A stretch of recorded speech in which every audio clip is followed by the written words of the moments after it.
Hello, namaskar, welcome back to my YouTube channel. So guys, আজি Majuli Dhapak Gaon ৰাইজৰ উদ্যোগত আলিয়া লিগাং উদযাপন কৰা হৈছে. So guys, এখন ফটো চাই লওক.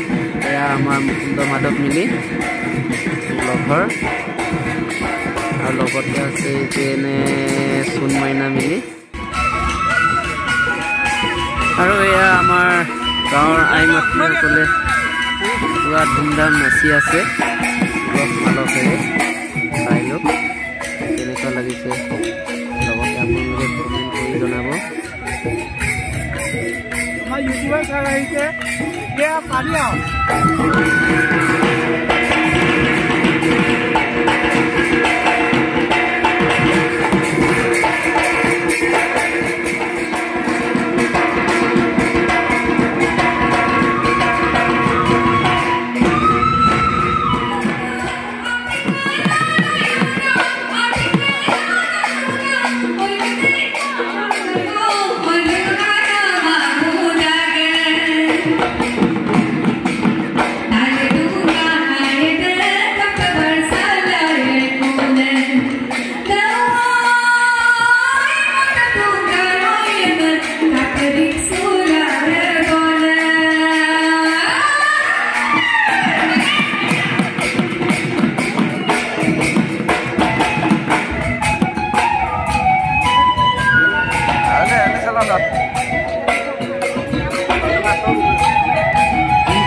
Ana salah nasib.